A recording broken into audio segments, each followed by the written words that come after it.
Okay, fantastic. Okay, all right, wonderful. Well, thank you so much for sticking around while we dealt with some technical difficulties. And let's get started. We appreciate everyone joining today. I'm Liz from Course Report, which is a resource for students who are choosing a coding bootcamp. On Course Report, we list all kinds of boot camps: software engineering, QA testing, data science, online boot camps, in-person boot camps, full-time boot camps, and of course, part-time boot camps. And that is what we are focusing on today. We're focusing on part-time boot camps. And I'm Jess. I'm the content manager here at Course Report, and we are so happy to welcome you and our panelists today for this live Q&A.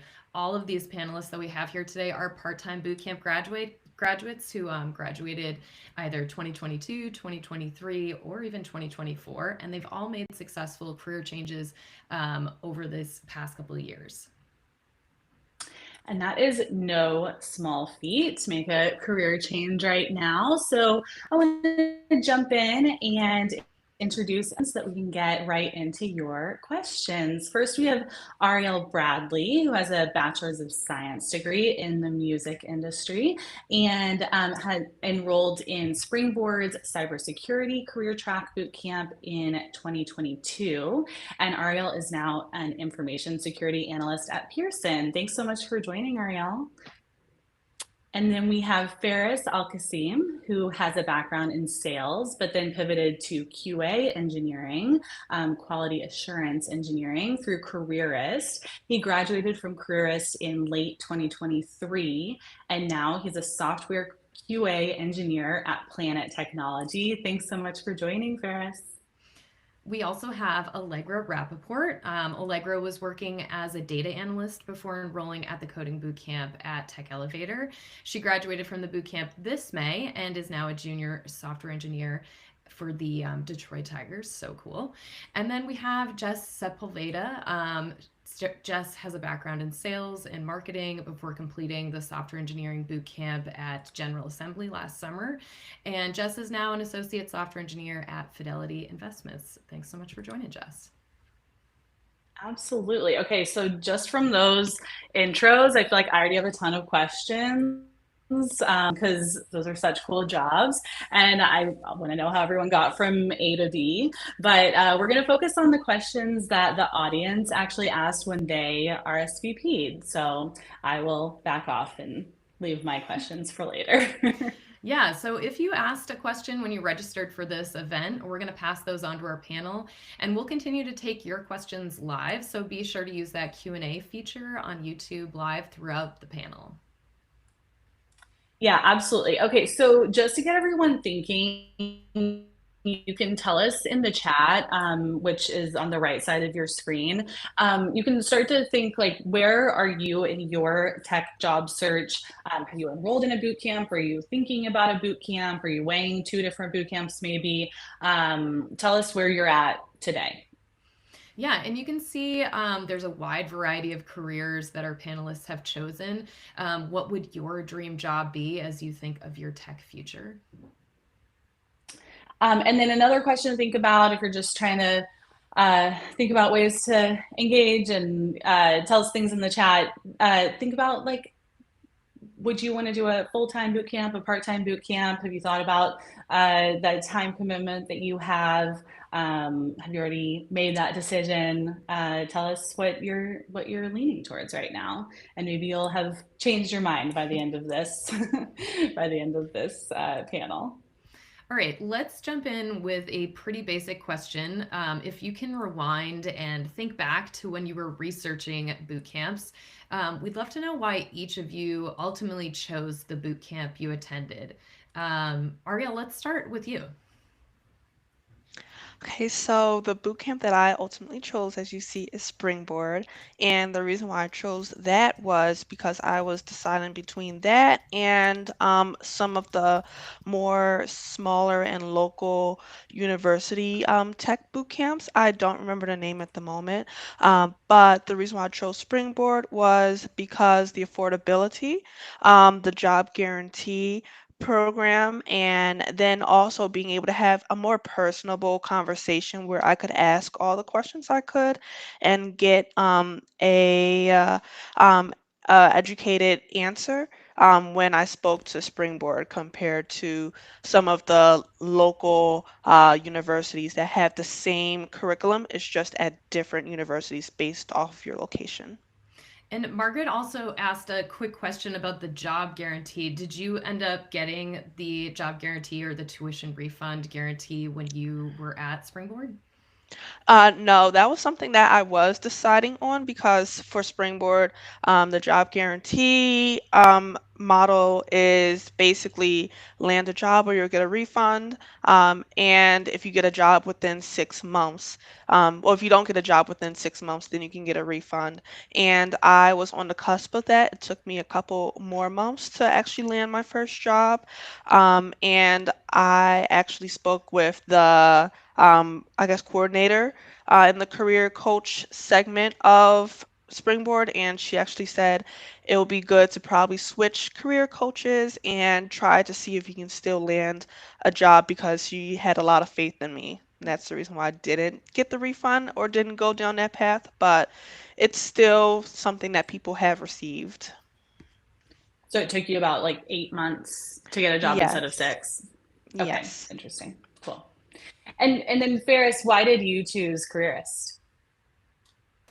Well, I was weighing options between local university provided boot camps, very similar Oh, to really? Ariel, and Hmm. some other online available options. And it really came down to when I was talking to their recruiter, this was the one program that didn't try to sell me something. So coming from a background in sales, you know, that seemed very genuine to me. They were answering my questions honestly. Plus, it was at a comfortable price point, and I also really liked the time frame that they are offering. So that's what led me to choose Careerist.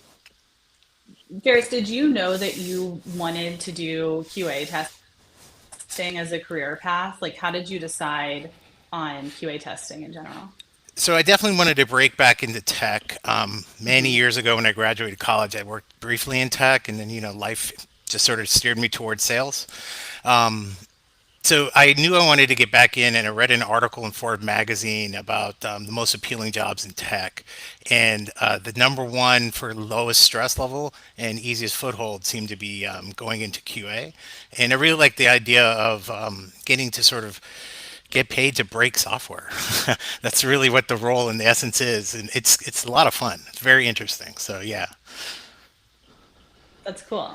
That's cool. So you came from sales, so you kind of knew the sales pitch. You knew how to discern in the admissions process. I love that. All right, cool. And Jess, how did you end up choosing General Assembly? So my journey was a bit unique. I had already been hired by General Assembly as one of their career coaches. And while I was going through my employment, I realized how incredible their instructional program was. I previously had been a teacher for 5 years, and education and curriculum was one of my interests. And I realized that there was definitely a lot of support around that area. And then I also really loved the career coach opportunities that the immersive program had. So I did was able to speak to my manager and enroll in the part-time course, knowing very well that it was going to be very challenging while working. But that's kind of how I landed in that pathway. That makes sense because my next follow up question was why you chose the part time version of the boot camp over the full time immersive that GA also offers. Yes, So schedule wise, it would have been the only thing that I Yeah. could really do because the full time immersive was more like a full time job almost. But even the part time had like weekends and night classes, and it was pretty extreme. So, Jess, did you do GA in person in New York No, I online? did. I took the online. Yep. Okay, cool. All right, fantastic. And then Allegra, what stood out about Tech Elevator to you as you were researching boot camps? Absolutely. So for me, part-time and online was a big priority, and Tech Elevator offers both part-time and full-time, so it gave me that flexibility to, work when I needed to and, find a boot camp that made sense. The price point was pretty comparable with other boot camps, so that didn't really deter or encourage me to go there. But I'd say the main thing was the curriculum. Learning a full stack software engineering background was really important to me. I didn't want to learn just front end or just back end or database management. So their curriculum was a really strong point. And to kind of add on to that further, they also include really extensive career counseling while you're in the boot camp. So you're kind of working towards that goal while you're learning, your various languages to become a software engineer. And honestly, the thing that really pushed Tech Elevator forward was one of my good friends who works as a software engineer actually had firsthand experience reviewing the curriculum and confirmed that for a professional role in software engineering, this provided a great background. So everything made sense to go to Tech Elevator. That is a super smart move to have somebody who's actually working in the role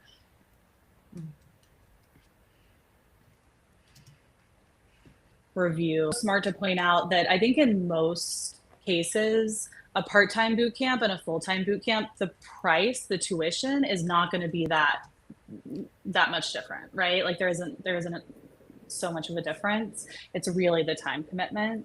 And Allegra, you worked in data before transitioning to software engineering. Did you ever think about doing like a data science boot camp or going deeper into data? Or why did you decide to shift into software engineering?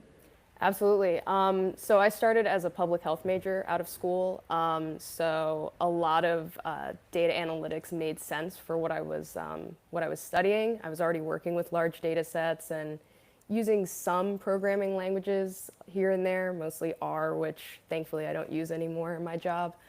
And one of the things I noticed about data was the things I enjoyed most about my data roles was building technologies or automations to actually make the data analytics side easier to do or quicker to do. And I actually got to work with code a little bit more in some of my roles because we had situations where we lost our web developer for a second and needed someone to fill in. And that immediately basically told me that I was thinking of software engineering more than data analytics. So it was kind of a cool precursor to discover that almost. That's great. That's awesome. Okay, cool. Well, in the RSVPs, we got a few questions about time management, which is especially important if you're doing a part-time boot camp. So, does anyone have advice for balancing the boot camp with work and maybe other life commitments? Anyone want to start here? Alrighty. Yes, I had to learn time management while doing this program, and that is honestly a major reason why it took me longer to find a job and to also finish up the program as well, because in total it should take people ideally under a year to finish the curriculum and then also to find a job. But in 2022, I moved states alone, so that is already a lot there. I was also working more than full time as well. I was working in physical security operations and then also doing this in extensive intense boot camp. That was quite a bit. So, in terms of time management, I learned how to calendar block. So, I use a Google Calendar. I put in all the main things that I have to do. Let's say I work 7 a.m. to 3 p.m., have that blocked in one color, and then make time for studying and put that on your calendar and treat it like a priority as well. So, you'll put that, let's say, 4 to 6 p.m. or 4 to 7 p.m. and just use that as a good 2 to 3 hours of focused work and not overwhelm yourself as well. Like, don't put, okay, study for 2 to 3 hours, 7 days a week, because that's one way to burn out quickly. But if you have focused time, then you're actually able to get more done in those 2 to 3 hours than having study time every day. And then what else was useful? Um, I would also say have a designated place as well in terms of for work and life balance, because I did try to do a lot of my studying and curriculum work at home in my room, and we know that never works.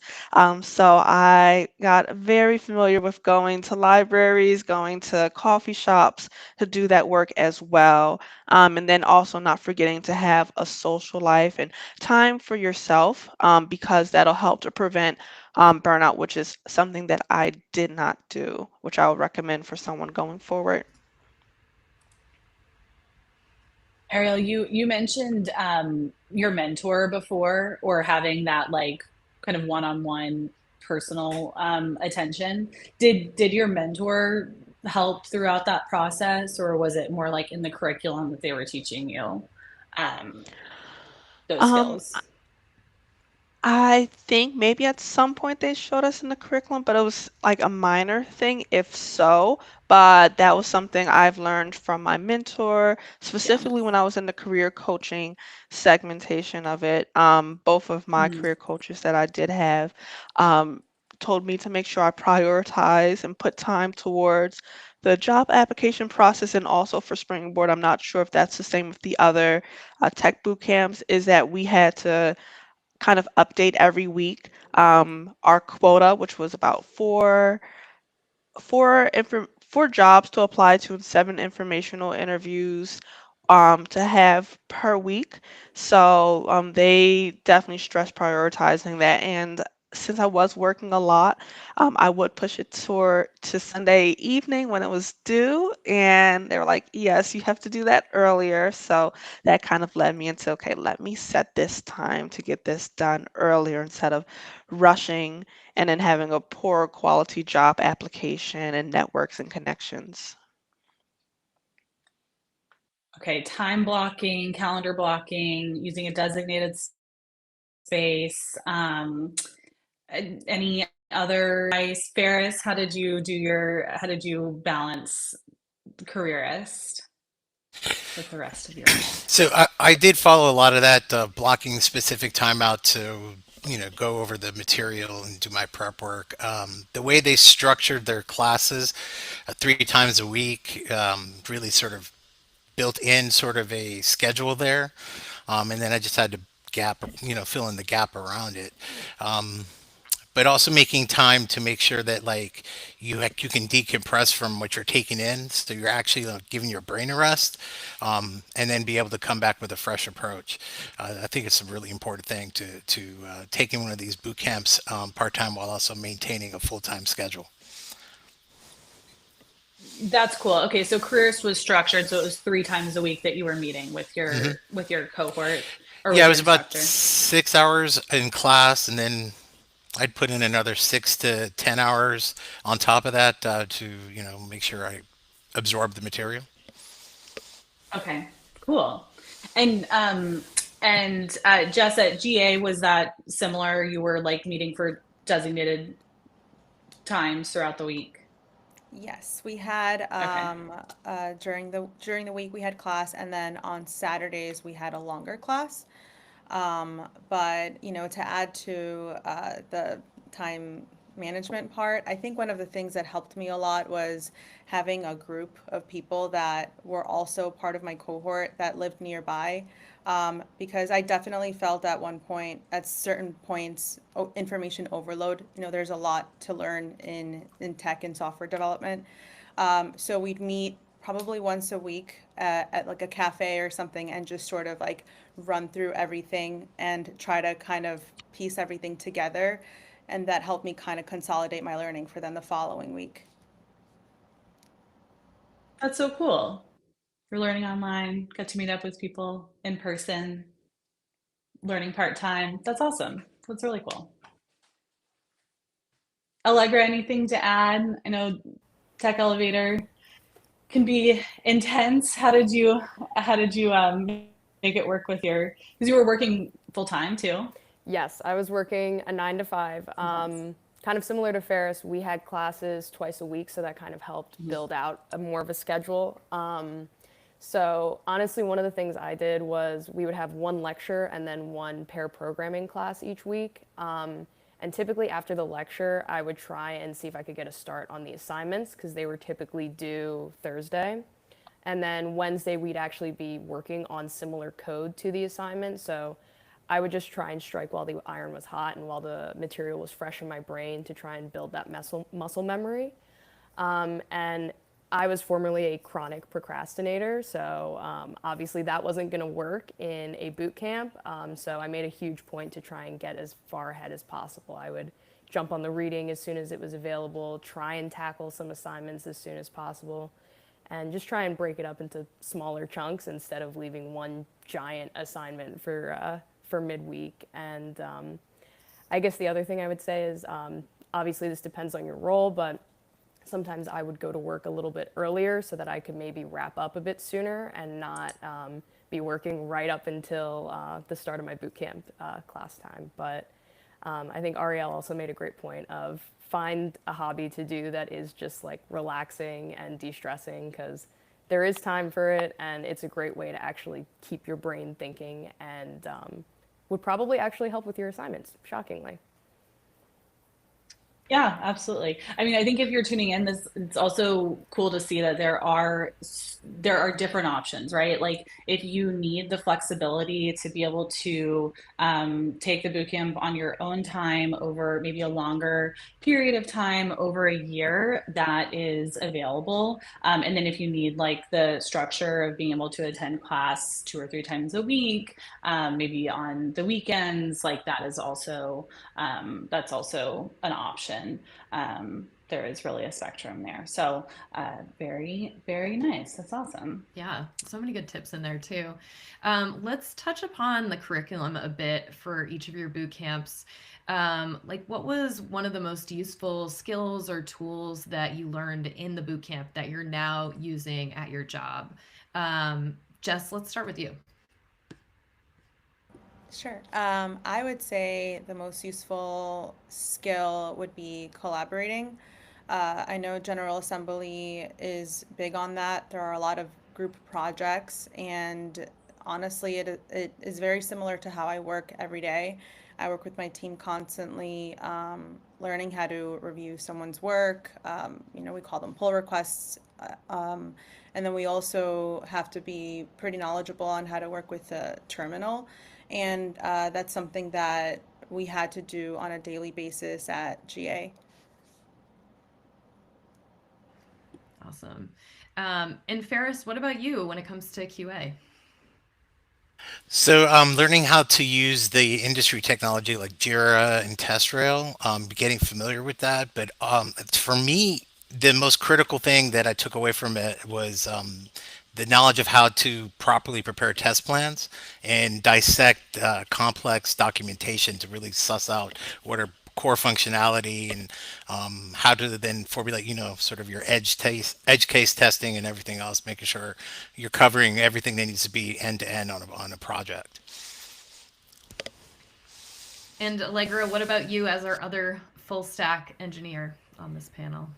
To kind of build on Jess's point, I'd say version control is a big thing. Obviously, when you're in a software engineering role, you're working with a larger group and you are handling pull requests. So you're looking at other people's codes. You're working with Git a lot usually to, push your changes and make sure they play nicely with other branches that have been pushed to main. But another one I would say is just like the depth we took into data management and API handling. That's something I use a lot on a daily basis at my role because we are very stereotypically baseball analytics oriented for our tech. And Ariel, what about you when it comes to cybersecurity? So for the Springboard cybersecurity cohort, we were exposed to all the different domains of cybersecurity, which I thought was cool.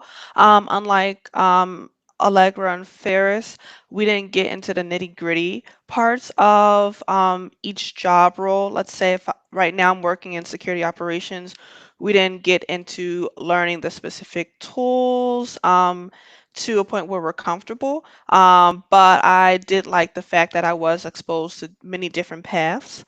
The most useful thing that came out of that is the fact that they paid for our Security Plus certifications, because I feel like that was very useful and helpful for me to show my knowledge when applying for jobs. I felt that helped me to stand out as a job transitioner.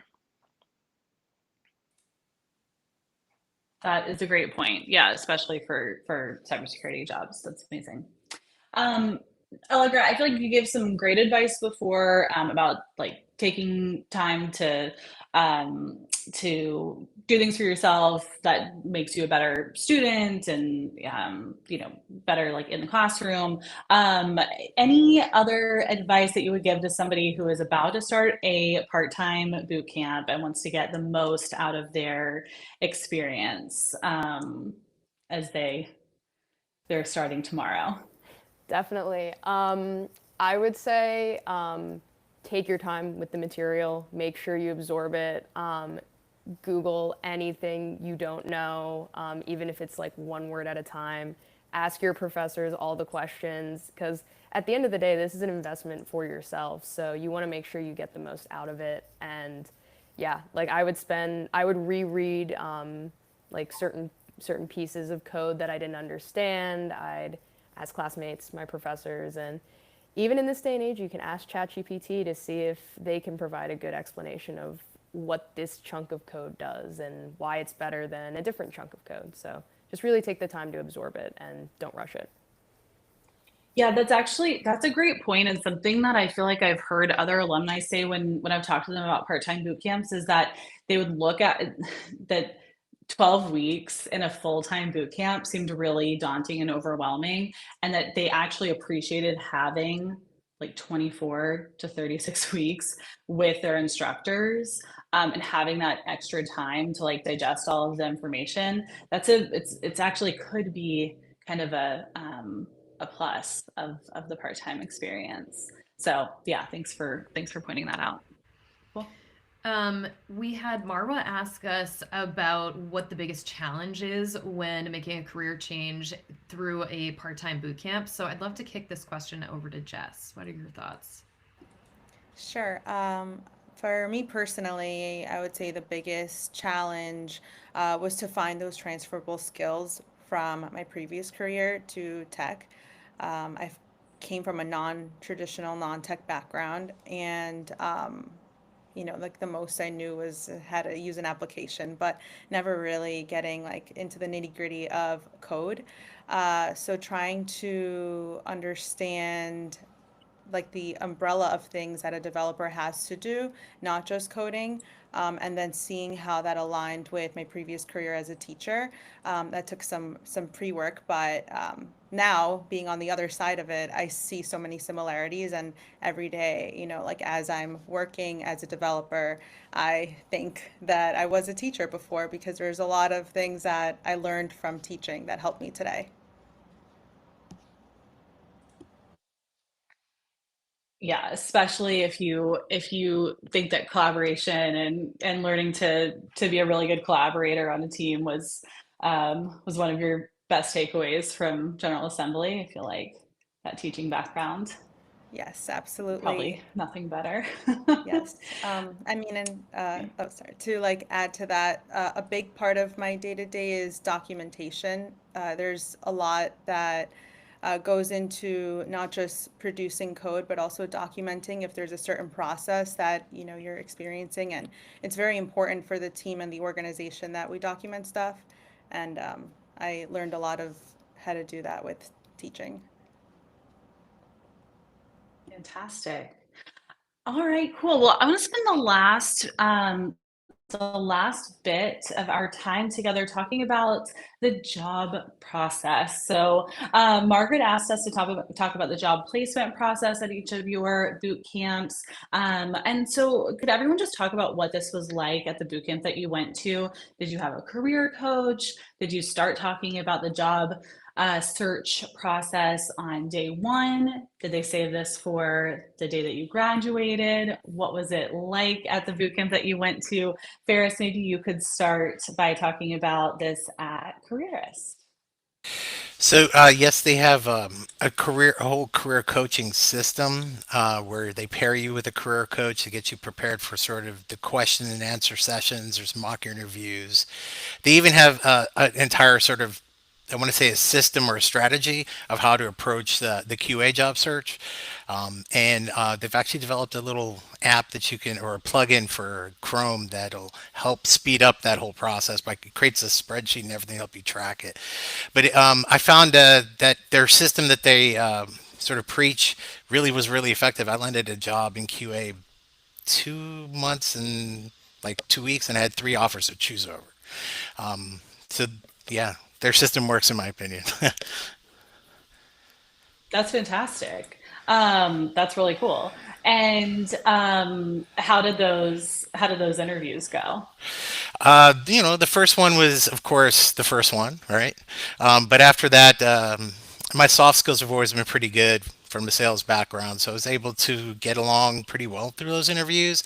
And then the technical interviews, um, they were pretty challenging and interesting, but it's a great opportunity to get to meet the rest of the team that you're going to be working with, and sort of show that you can fit in with them. Entry level job, I don't think most recruiters, at least, are looking for the guru who knows everything. They're looking for someone who can fit in, who has a willingness to learn, and sort of this strength and bravery to admit, hey, I might not know something, but I do know how to Google, and I can get answers. So, That's amazing. Yeah, I mean, I feel like you graduated in late 2023. You mhm. started the job search, I'm assuming in like early 2024, the tough job market. Yep.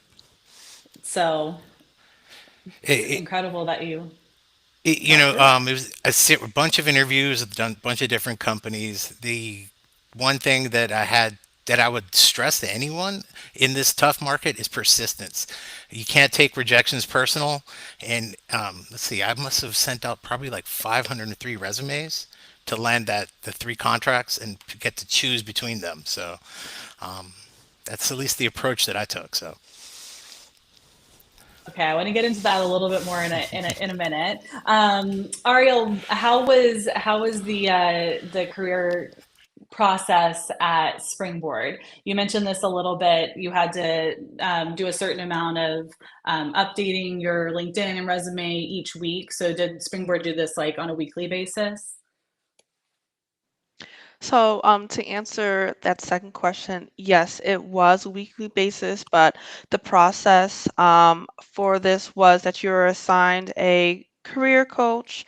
And I remember the conversation I had with my first one. I was like, I want a drill sergeant because I know I can get a little lazy, I can procrastinate sometimes. So I need someone who's not afraid to be not mean, but just not nice to me. So that helped quite a bit in terms of accountability. But the process is that on Springboard we had a quota of doing four job applications a week, and we just had to fill in the names and the companies where we applied, and then we had to do seven informational interviews, and that was due every Sunday night. And as I stated before, at first I was doing that Sunday night, which is not good. But I feel if if it's done correctly, helps you to stay accountable. So I like that form of structure, since Springboard isn't, I guess, as structured as the other boot camps in terms of having a class. It's you do it in your time, and if you get it done if you want to. You don't have anybody that's, oh, you have a teacher that's checking on you and everything, but the career coach portion was a little more structured. And then also, similar to Ferris, I did have a spreadsheet tracker that I created to help me with the process. I had a resume, a general resume that I created, and then also for each job that I applied to, I tailored the resume to that, based on the keywords and some of the requirements of the job, and that helped me to keep things organized as well. What I would say was different between my first 6 months with my first career coach and then my last 2 months with my second career coach is that, one, I was more strategic. I applied to more jobs in those 6 months, even if it was the same 6 months the second time around. I did more work the first time, because again, I feel that my resumes and cover letters weren't so tailored because they were rushed on Sunday night. But the second time around, I took more time to know how to sell myself, because I'm coming from physical security operations, and going to school for music business, which has nothing to do with tech or cybersecurity. But knowing how to tailor those keywords to the job helped me tremendously. So that was the change in my approach, because I was doing research on the companies and going to networking events both times. But yes, I would say me knowing how to better sell myself the second time around helped me with the job process, and both career coaches were good.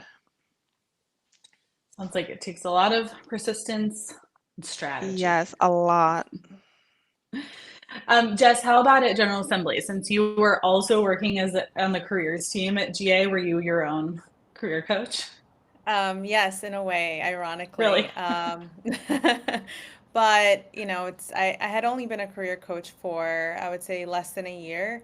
Um, but I honestly just did the things that I would teach all the students. The first thing that we would preach was networking. And that's what I did. I made a list of everyone I knew, and I told everybody that I was looking for a job as a full stack developer. Um, and then by the end of the week, I had friends who had a connection or friends of friends, and I had a list of all the companies and the roles. I sort of casted a wide net at the beginning just because I wanted to kind of get, you know, used to the interviewing practice. But then towards the end, I made sure that I was really just going for the full stack developer jobs because that's what I really wanted to do. But I honestly treated it like a full-time job. By the time I started looking for jobs actively, I had gotten laid off from GA, so it was just the only thing I was doing was looking for a job, and thankfully it all sort of aligned in a good way. Um, and I would say it took me about 2 months to land the job that I have now. Cool. And Allegra, tell us about Tech Elevator. Sure. So from the get-go, you're working on career development and tailoring your resume, LinkedIn, any professional networking to I'm a software engineer. Like I'm talking like maybe 3 weeks in, they're starting to have you like update your resume. So you're chipping at it bit by bit each week, concurrently with your studies. But once you start to get towards the end of the boot camp, actually about after our like second module, so 2/3 of the way through, they actually encourage you to start applying to jobs because even though you haven't finished the curriculum yet, you're in a good position to start interviewing and get that process ramped up. But because of that, we have like a dedicated career counselor while you're in the program.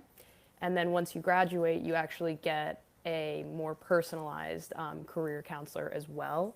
So you fill out like a survey that basically goes over what regions you're looking to get a job in, what types of jobs you want to go for. So if you want more software engineering, data analytics, operations analysts, they kind of tailor your career counselor based on those preferences. So I actually had someone who was based in Philadelphia and was able to look at places near me so that I could stay local if I was going to be in person. So you would meet with them pretty regularly, and kind of similar to Ariel's situation, we wouldn't have a hard quota per se of jobs we were supposed to apply to each week, but there were certain opportunities that if you had been diligently applying to jobs, you would have an advantage over other students to have access to interview for those roles. So we also had like a job board that allowed us to get some like insider opportunities at certain roles. And then we were also provided with Hunter and Hiration accounts. Hiration is a program that allows you to kind of build your resume very easily. I personally detest working with Microsoft Word formatting, so I loved that. And then Hunter was kind of like the spreadsheets that Ariel and Ferris mentioned. It kind of kept track of your jobs, put them in like these nice little like cards, allowed you to like set reminders to follow up with employers and network with people. And then one of the biggest pieces of advice I got that actually ultimately helped me land my job at the Tigers was to network. Cold LinkedIn message, chat with other alum. I chatted with a bunch of other alum from Tech Elevator, and they all had really helpful advice for getting through interviews. In fact, one of them was if you're feeling confident about behavioral interviews and technical interviews are a little bit more stressful, just make sure you're talking through everything. Chatting with the interviewers and letting them, see who you are as a person and admitting when you don't necessarily know something, but like still trying to figure out the problem at hand. So I got a lot of great advice just from networking and chatting with other alum as well. So I would say networking is like the best possible thing you can do. It can be exhausting, but you have to stay persistent, as is the theme from all these responses. That's fantastic. And I think if you are watching this, my main takeaway from all of these answers is if you're looking for a part-time boot camp, you should expect to get career services. Like just because you're not doing a 12-week immersive, quit your job, be in a classroom like every day for 60 hours a week, like does not mean that you should not have dedicated career services and a career coach and a career team that is alongside you, guiding you through the career search. So that should be something that you are definitely looking for in the research process. That's my only. And Allegra, how long did it take you to land that first job? Like, how hard was it to actually land it? How many jobs did you apply for until you got the Detroit job? I definitely applied to quite a few jobs before getting that Detroit role. I got a lot of no answers. I got some rejections. I'm still getting rejection emails from jobs I applied to back in May today. I think I got one literally last week. And honestly, with the Tigers, that one I did a lot of LinkedIn sleuthing. I was basically checking to see what gigs were available in sports because that's always been a dream industry for me. And I saw the Detroit Tigers position, and I like searched through LinkedIn to find someone who worked at the Detroit Tigers. And I even went as far as to see who had reposted the job and was actively searching for people to fill the role. And just like that, I got an interview with my now manager, and that interview process took a little bit of time. I think I started that not too long after graduating my boot camp. I want to say like mid-June, end of June, and then I received my offer in August. So the process itself can take a little bit of time of just interviewing for a job, but I was very fortunate. Some of my LinkedIn, messages worked pretty quickly, but I think it definitely takes a lot of rejections and ghosting before you do get that person that says yes. Well, congrats on that. That is a huge boost to get that first tech job. And Ariel, for you, how many jobs do you feel like you applied for before landing this one? I think it was about 100. I know I did not have the bandwidth or capacity to do more than that, which is why I was like, okay, let me switch up my strategy and see what I can do differently because clearly what I'm doing is not working. Um, but yeah, it was about 100, and it was pretty difficult. But I would say it's a journey nonetheless. It teaches you a lot about yourself, teaches you about I guess, uh, the potential that you can reach. It can also teach you about what limits you can overcome as well, which even though it was difficult, I did enjoy this process. Thanks for that, Ariel and Allegra. I mean, I feel like it's the number one question that we get right now, right? Like everybody is hearing that the tech job market is tough. It's a tough one to navigate right now. And so everyone wants to know how hard it is to actually get a job right now. So I think this is all really good, real advice. Um, we got another question from Lavette, and I would love for Ferris to answer this one, which was how did you talk to employers about your experience or even lack of experience in interviews? And how did you get that first experience? So, if you did get some like contractor experience or freelance experience in QA before you actually got your first role, that's great. Maybe you could talk about that. But like, how did you talk to employers about being, I guess, a beginner in some of those first interviews? So one of the big sort of points that made me select careerist was that they align with real world companies to provide an actual internship. So you have real job skills while you're looking for your first, full-time job, and it gives you something to actually speak from, some real-world experience. And then, they really prep you extremely well with their coaching on how to answer the probative questions, the in an informed way without, that's this great worldly experience. So the combination of their system and the internships that they provide really give you a good basis for breaking into QA.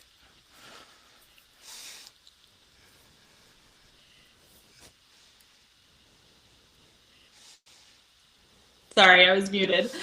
Cool. So you actually had like some kind of internship experience to talk about in those interviews. Yes. Yeah, That's absolutely. cool. Real world Okay. experience working on a team, going through scrum meetings and everything else associated with the QA life. Did anybody else kind of encounter that in interviews where, or even in the application process where you were like, I don't have that first job experience to talk about in this field, but that's like what the interviewer is looking for? Kind of a chicken and the egg. Yeah, most certainly. Would you like me to expand on that a little bit Sure, or? yeah. Ariel, and I'm also curious if like if like Security Plus helped kind of combat that. Like if you could point to having a certification as a replacement for maybe some of Yeah. that experience. Definitely. So, in at least in the cybersecurity world, there's a whole hierarchy of certifications, and the Security Plus is kind of just like, get your foot through the door, certification. It's pretty general, but it is pretty difficult. I think they say ideally, to have 2 years of experience before you can take the Security Plus. But honestly, if it's that's something that you can study for in a couple months and get. But I guess they suggest the 2 years if you're going straight from industry experience to taking the test without having to study. But to answer your question about not having experience when they ask you, okay, what have you done that's related to cybersecurity operations?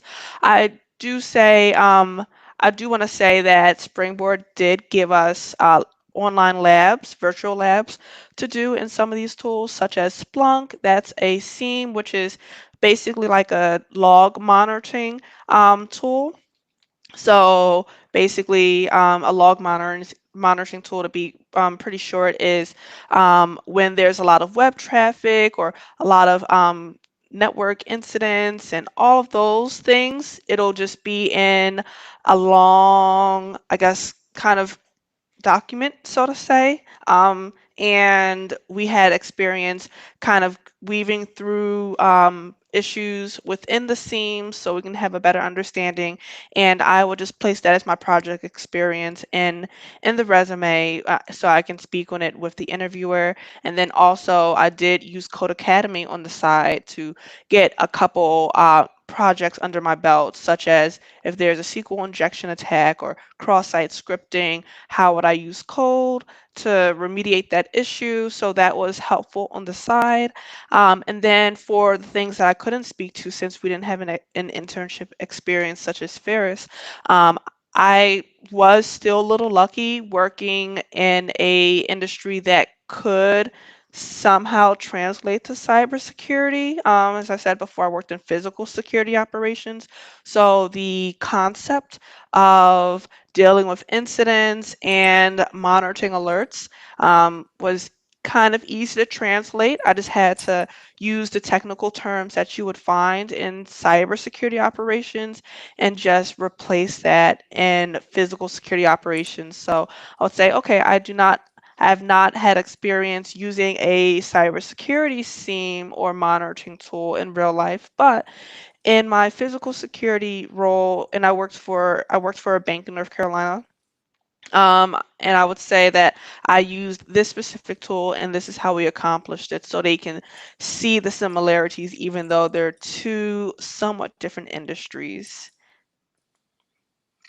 That's awesome. It sounds like you could find those like transferable skills, and it sounds like you got great at interviewing too. That's awesome. That's fantastic.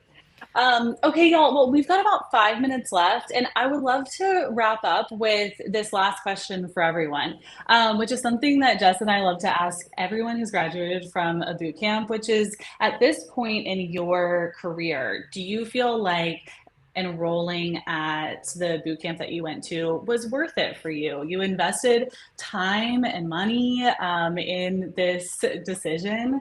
And when you look back at the career that you're in today, the job that you're in today, do you think that it was worth it? Jess, maybe we can start with you. Do you like being a software engineer at Fidelity? Do you think this was a worthwhile investment?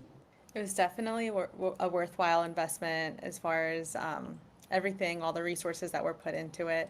And I wouldn't have had it any other way. I am really thankful for the resources that I got from GA, and also being a career coach there, but then getting access to all of those resources because I did just, what we taught, and I know that that's what helped me get the job. Amazing. Fantastic.